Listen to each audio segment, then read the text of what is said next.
Ngasigi video sidi haubadagi loiba phawbadangdi skip tawdana yengbiu haina ireisa khudimaki mafamda haijari.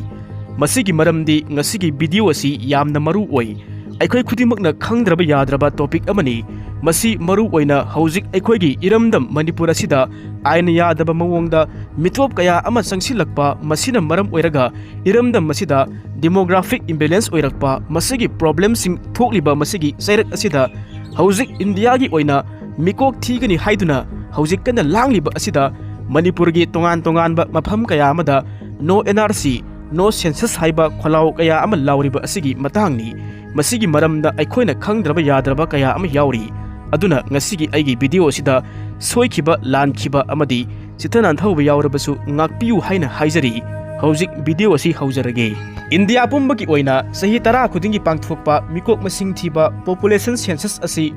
covid laisatna maram oiraga satkhiba sahi 2021 da pangthokpam thokpa adu masi pangthokpa ngamkhidrabasu khara thengtharap tawna satliba sahi asigi April thadagi mikok masing thiba asi hauraga masigi sapsaba census data ama lauthoklaba yai phonglaba yai masi India laibak sinba thungna afaba khongthang ama oiba taragasu aikhoigi iramda Manipur hariba state ki oinadi yamna aruba problem ama khakni aduna April ge tang amadagi hauduna tangkak ani thokna pangthokadoriba prithvi gi oina khwaidagi sauba census ki thabak asi Manipur gi oinadi khara thengtharaga masigi yumkok thibagi thabak asi September gi tang amadagina kunthra phauba pangthokani hairi aduna phase ani thokna pangthokadoriba mikok masing thiba asi ahanba tangkaki oina April gi tang amadagi hauraga September tha phauba asi pangthokani hairi masigi ahanba phase asida house listing amadi housing census asi pangthokani masida karigumba state natragana union territory aduna makhoi gi khudong chaba asi yenglaga hairiba masigi matam masigi manungda numit kunthani gi manungda thabak asi pangthokadabani ahanba phase asida yumgi condition makoina sizinariba potlamsing amasung makoigi lanthumgi information sing adu khomjingani masigi damakta sahi asigi January thada question notify tawkhre aduga census ki ani shuba phase ki oina masigi thabak asi population enumeration ni hairiba masigi thabak asi mathang sahi 2027 gi February thadagi haugani adubu Unjamna taba state amadi union territory sing khudam oina pallabada Jammu and Kashmir Uttarakhand amadi Himachal Pradesh ki oina di ani suba phase ki thabak asi sahi asigi oina September thada pangthoklagani masigi phase asida khomjin gadoriba information sing adudi demographic socio-economic education migration fertility asina singbasing asini masigi damakta sabsaba matam amadi question adu ahanba phase asigi thabak asi loidringaida notify tawgani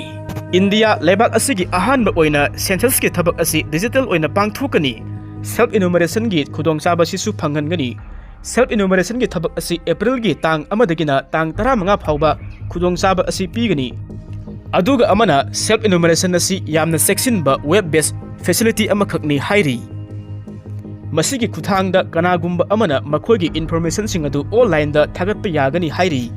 masigi khudongchaba asi Jumthong kudingi survey asi haudringai gi mamangda language tara-tarukta khudongchaba asi phangangani su hairi masi enumerator sing aduna data sing adu smartphone ama sizinaduna mobile phone app amagi khuthangda khomjinlaba matungda direct oina submit tawgani masigi damakta mathau taba provision sing adu data security gi damakta sem sakhre pangthokadoriba census ki thabak asida enumerator supervisor amasung atwapa official punna million ahumlom sizinagani su hairi ningsing miyabadi India gi census ki thabak asi Census Act 1948 Census Rule 1990 asi matam gi amend tawraga pangthokpani aduna 2027 da pangthokadoriba census asi 13 subani India na British tagi ning tamlaba matungdagi oinadi nipan suba oigadoribani aduga Manipur gi oina ahanba phase ki yumkok thibagi thabak asi September gi tang amadagi hauraga September gi tang 30 phauba sida loisingani adubu self enumeration gi thabakti August ki tang 13 gi hauraga August ki tang 38 phauba sida pangthokani su hairi adubu masigi matang asida panjaningbadi haujiki oina Manipur gi oina census ki thabak asi pangthoktringaida NRC hanna pangthokpiyu masigi matungda mikok thibagi thabak asi pangthokpiyu haina state asigi tongan ba CSO praja kaya amana akanba wafam kaya ama thambaga iroinana khongjang kaya ama hojik kana changsilli aduga amana handak pangthokadoriba mikok masing thiba asi henna maru oirakliba dugi maramdi parliament na pass tawkhraba women reservation act lok sabha amadi state assembly singda nupi singi oiba sit adu khaklaga thamba adu ingkumja 2029 gi parliamentary election da sanahanbata natana lok sabha amadi state assembly mikhal sing adu matam amatada punna pangthokpa one nation one election asisu ingkumja 2029 dagi sanaba asi haugadoribani masi khudimak satliba population census asigi matungda delimitation exercise MP masing amadi MLA masing hengathanbagi damakta thaurangsu jatpada natana representation of people's act asi semdoktuna constitutional amendment kaya ama chathaduna leibak asida ahongba lakhanmasu yaribu potni masi maktana hauji oina lok sabha gi MP gi sit masing asi samanga ga nifuhumdoida leiba targa su anauba saba parliament gi building adu lakliba sahi yankhai romda matam gi delimitation exercise ki makhada hengala iba lok sabha gi sit ki mieng asi thamduna MP masing asi sanipan ge yankhai da phamba yana bagi damakta siam khrabani masina tongan ba wafam ama oikhraga nakalamromda manipur state ki oina hojik mikok masing thiba asigi problem kaya ama henna oirakliba dugi maramdi state asida phurup kharana masa gi oiba ethnic line da masa gi homeland natragana separate administration gi semnabagi damakta kanna khotnarakpa asini thaurang asida mapalamdagi jumthak nariba leibak sing Myanmar amadi Bangladesh tagi naronda changsilakpa illegal immigrant sing nasu hena sauna Cheitheng asi piribani Myanmar leibakta hojik tangdu laita da bathokpa maram nasu awang nongpokki state singi maraktasu Manipur na khwaidagi sauna Cheitheng asi phangli aduga amana panba yabadi ingkumja 2011 da pangthokiba national population census ta Manipur state ki oina mikok masing thibadu da sauna soikhibagi mami takhibasu laikhi masi maru oina matamaduda naga taba singi area senapati district ki sub division ahumda khundaraga leiriba misingi masingdagi seda pukhalakpa misingi masingna sang wangna ikhalakpa pukhalakpadagi population census adu abnormal population census amani haina ngangna khiba leikhi adubu masi akonbada asum maran khara semdok sadoklaga ingkumja 2011 gi population census adugi data adu phongkhiba sini adubu ngasi maksu masi wathok adumak oiri sayetnari masigi matang asida ingkumja 2011 gi population census ta naga singna henna missing gi masing isin khribano haibasigi maram asisu leiramgani nakalamoromdasu singda khundabinariba kuki amadi naga phurup ani sigi marakta kuki gi lousing asisu naga na khangdaba natte phurup animak asi singda khundaminaba ngaktani kuki phurup na missing asi khangen hengalakpada natana khul anawba kaya ama linkhalakpa asinasu naga singdasu kok yamna saribani masida naga singna naga gi homeland alternative arrangement tanba gumna kuki singisu kuki homeland separate administration ama tanba matamda masida wakai nagadoriba ayaba pigadoriba asi India government ani aduga amana karigumba state ama union territory ama natragana homeland ama tanbada masigi dabida missing yamba haibasisu masak ama oiraki missing yamdaba phurup amagi dabibu hekta masi pithokadra kuki gi missing asi khangen hengalakpa amadi anauba khul kaya ama linkhalakpa asi ururaga khangluraga naga singna makhoi masagi phurup ki missing asi hengalakpa ngamdaba masiga iroinana yumthang nariba Myanmar lebakta khundariba naga phurup nasu India rom thangba Manipur da illegal immigrant sing oina chensilaktabana naga sing nasu naga gi homeland southern Nagaland sengbatnaba pandamda masagi phurup adugi masing asi yamhannaba utnaba khonabada leifam thoktaba missing gi masing asi satkhiba 2011 gi census ta mayek singna utkhibara haibasigi matangda wahang lai masi aikhoina atopa angle amada yengbada theory amana naga singna ingkumja 2011 gi population census ta missing gi masing khangen hengat khriba asi India sarkar gi makhada sakhat thorang gi khudong chaba singadu hena launaba pandamda sathakhiba thawong amara hainasu oithokta banate masigi maramdi sakhat thorang gi scheme kanabasing yatpa asi population factor nasu masigi maru oiba amasu oiri amabu oirabasu sahi tara khudingi pangthokpa population census amamuk lakpa asi asoba exercise amani India hairiba pak saukraba aikhoigi leibak asigi manungda leiriba mipum khudimak adu mikok masing thigadoribani masida karigumba mioi masana mayum maramdamda leitra faubada mapalamda leirik tambabu oiro thabak tawbabu oiro natragana hingnabagidamakta sendal lambi thibabu oiro mahak masa masana leiruba mafam aduda mikok masing thiba asi chankhigedoribani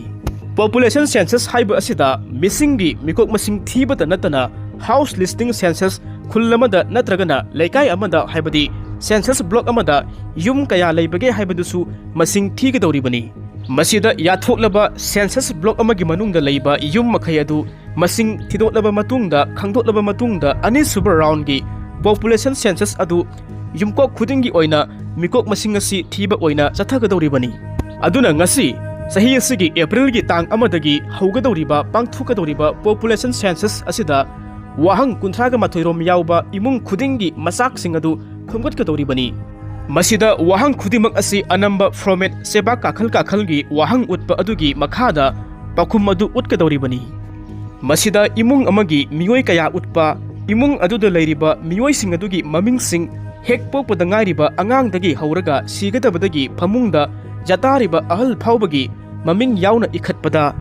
masida natana mari leinaba wahang kayagi paukhum maram sana census enumerator sing aduna khomgatlaba matungda state ki oina compilation apunba figure masing adu puthoklaba matungda india pumbagi oiba census data adu registrar general and census commissioner india na masi phongadoribani aduga panma yaba amana masigumba ibung khudimaki mioi sing yauba census data asi Assam lengakna ningkha tamlaba matungda ahan pangthokpa 1951 gi population census atudagi lauthoklaga amuk hanna khungang singda leiriba mioi sing verification tawrba matungda Assam da hanadagi khundaraga leirakpa mioi ra khangdotlaba matungda Assam gi NRC asi semkhibani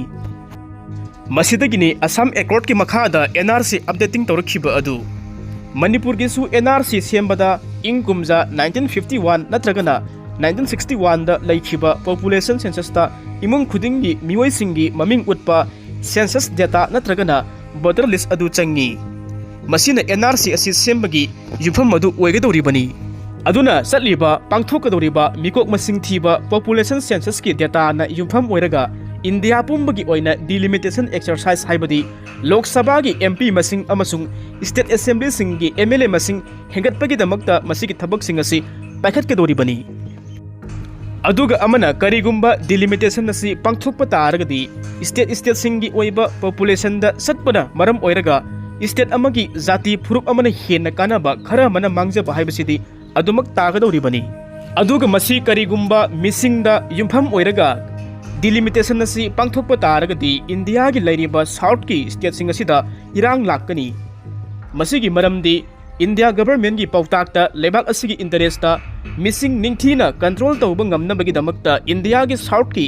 state singna birth control asi angang yamna poktanabagi damakta thaurang family planning asi lokhatuna mai pakhraba India gi south ki state singda population data na figure na yumpham oiduna parliamentary seat amadi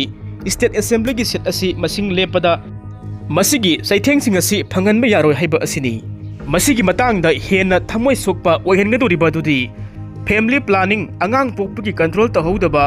awang thangba India gi Hindi heartland gi state sing khudam oina UP amadi Bihar gumba state sing asida delimitation gi matangda south ki India gi state sing gi apunbagi MP masingdagi masing yamna hengadoriba asini masigi langtaknaba adhuni aduga amana masigi issue asi problem asi Manipur state kisu adumak asoba singnaba amani masigi maramdi state asigi missing khanghen hengalakpadagi Cheitheng lakpaduni India sarkar gi report amagi mathungina Manipur state ki oina angang pokpagi sang asi India pumbagi oina sangdagi yamna nemi hairi adubu hena angakpa ama oiribadi India pumbagi oina missing khanghen hengalakpagi sang wangba dudi Manipur ni heli hairi masi matau karamna oithokpa yaribano haibadusu wahang lai aduga amana hauzik Manipur asida khundariba phurup sing asigi manungda maitei jati phurup asina angang pokpagi sang asi yamna hantarakpagi thawong ama hauzikanna lakpa asini masi laibak yamna thibani masi maktana hauzik state asida foreigner influx sang wangbana phurup ki marakta missing sang wangna khetnarakpana lamdam asida demographic imbalance asi oihalaktuna lakadoriba delimitation process na